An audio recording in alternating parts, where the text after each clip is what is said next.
Good afternoon, friends. Happy Ganesh Chaturthi to all of you. Meeting after a long time. Problems because of some rush in the OPD, all of. But today I have decided to discuss a remedy, generally which is overlooked in our practice, but which is very useful in certain types of colic pains.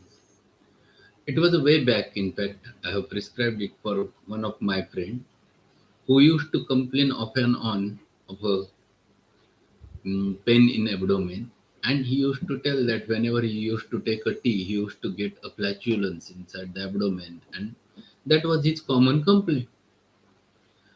And one day he was there in my OPD in an agony, and he was, what I observed was very clear that he was having very severe pain in abdomen, and he was bending backwards.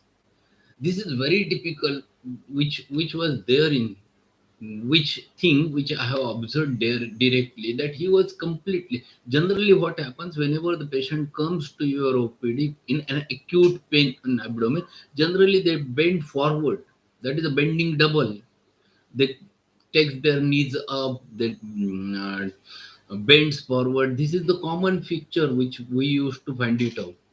But in this patient, it was exactly opposite. He was continuously like this. This is the very typical posture with which he came, entered in my room. And he said, "Yeah, Prasad, do something. I'm having very severe pain." And it has started as soon as I have taken the tea. And it was very difficult to examine him at that time, because when I asked him to lie down in regular lithotomy position, it was very difficult, because when I asked to fold his knees, he said it troubles me a lot.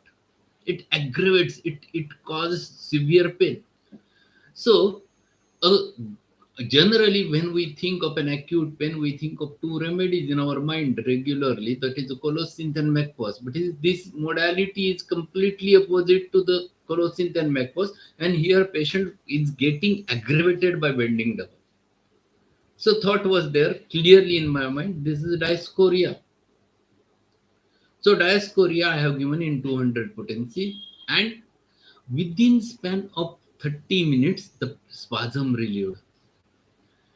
It was acute colicky pain. Generally, this in diascoria, the pains generally happens to be there in either in the intestines or in the stomach, and generally that flatulence. People talks about the vatena. That is very typical word which they used to use. And if it happens specifically after the tea drinking, this is one remedy one should not forget. And here exactly the modality is opposite to the colocin and macphos. These people's better always by bending backwards and aggravated by bending forwards, or by putting the knees to the on the chest. So this remedy is a wonderful remedy as an acute remedy in our OPD. So let us learn it from the Allen's keynotes. So Diascorea villosa, it is wild dam. The family is Diascoreaceae. Persons of feeble digestive powers, old or young. So see, in the first sentence only he has explained that poor digestion is the theme of this remedy. Like lycopodium, like naxomica, like colocin. Flatulence after the meals. So whenever patient eats, everything is getting converted into flatulence, like a carbovage, like a cinchona, or after eating, especially of tea drinkers. This is very important. Underline this, because in India, this is the commonest thing that we used to use a lot of tea, and that whenever it causes the flatulence, then it has a significance. Flatulence are often subject to violent colic, and these peoples often subject or turns toward the violent colic. So colic is of an acute character. It is because of either after a meal or after a tea drinking, and that has a typical pain. What he says, gripping pains in the abdomen about umbilicus. Gripping means as if something is happening inside the abdomen. Gripping colic. What common man says, Doctor पोट आटून येतं. That is very common sentence which is used by the peoples. पोट आटून येतंय. That is a gripping type of pain. Violent twisting colic. See, these are the words which are very typical with the diascoria. Violent twisting colic occurring in regular paroxysms as if intestines were grasped and twisted by a powerful hand. As if intestines were grasped and twisted. This is a typical feature. One more sensation, swashing sensation, sometimes it happens associated with nausea, is an ipecac. But ipecac, it is generally a thirstless remedy with a bleeding tendency, with a clean tongue, and with typical swashing and nausea, with a nausea that is there in cases of ipecac. But here it is typically a twisting as well as the gripping colic. Colic, the pains are aggravated from bending forward and while lying down. So whenever patient lies down or whenever he bends forward, the pains gets aggravated. So bending double aggravates, exactly opposite to the colocynth and McPhos, and ameliorated on standing erect or bending backwards. Reverse of colocynth. Yes, this is very typical.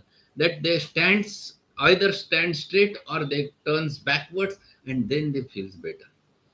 This is very, very characteristic. Sometimes you get it in children. These children, whenever they have a colic, they stretches themselves like this. And if you observe this specific modality, don't give any other remedy, give a Diascorea villosa and it immediately stops. And it is very acutely working remedy. So 30 or 200 potency is sufficient because it itself is a very short acting remedy, active remedy. Emissions during the sleep. So regarding male genitalia, this is one future. Vivid dreams of women all night like staphysagrine. So dwelling on the sexual matters like a staphysagrine, the same is true with the diascoria, and they get the pollutions. Pollution is the rubric which you get in the repertory, which is nothing but the seminal emissions. So in the repertory, generally you get pollutions. Pollution is an involuntary emissions during the sleep. Knees are weak, genitals are cold, and great despondency, like staphysagrine. Despondency means a depression, despair state, and that is very close to staphysagrine. But staphysagrine, it is chronic. In staphysagrine, it is because of mortification. It is because of injustice. It is because of indignation, which are the commonest causes in staphysagrine. Here, the causes are different, and that's why it varies. It looks similar, but it has a different aspect over there. So knees are weak, genitals are cold, and great despondency. Phelons is nothing but the paronychia. It is nail bed infection or terminal joint infection causing a severe pain over there. It's a phelon. Early, when the pains are sharp and agonizing, when pricking is first felt, nails are brittle. Brittle nails. This is again one important thing. Like there are many remedies which have a brittle nails, and this brittleness you can find. What patient talks or what patient says, doctor, नख खूप कमजोर झाले, तुटतात पटकन. They breaks easily. That is brittleness which you can observe over there.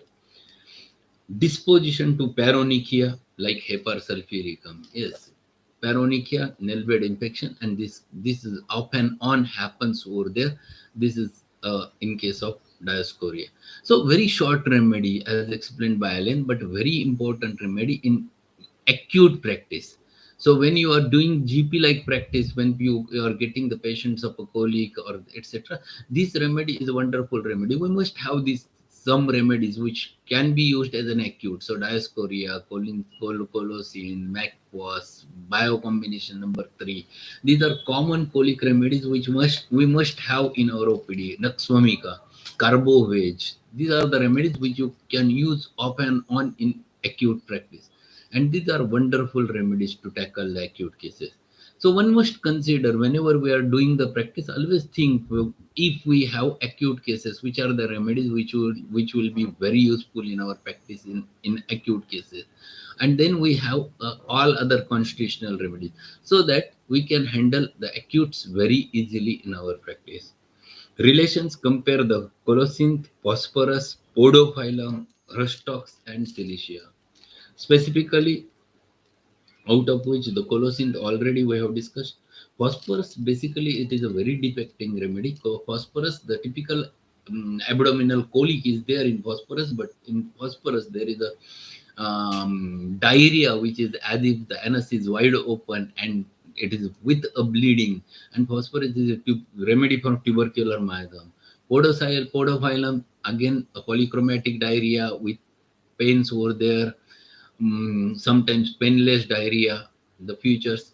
But there is a lot of difference between the podophyllum and the Dioscorea villosa. Rustox he has explained over there related with the indigestion or pain in abdomen, but Rustox has totally a different picture associated. Rustox is more restless. Rustox is always goes in agony, and that agony is generally related with the body ache severe. Cilicia, again a depicting remedy which you can differentiate very easily. Modalities: aggravation, lying down, aggravation by sitting, aggravation by bending double. It is given in italics, and bending double is nothing but folding the knees at the same time bending forward. Amelioration by motion, amelioration by walking difficult, compelled to walk even though tired. It is because because of walking, when he is erect, the pains little bit gets relieved, and that's why it is compared with the Rustox, because Rustox has the similar modality that walking feels better. But in Rustox, generally, it is the joint pains which get relieved in Rustox, or general body ache get relieved with the walking. Here, it is exactly the things related with the coli. So, Dioscorea villosa, a common day-to-day remedy in our homeopathic practice.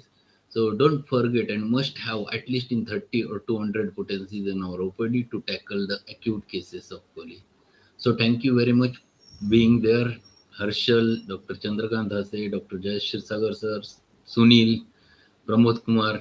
Thank you being there. We'll meet again with a new video, mostly tomorrow or on Monday. Thanks a lot.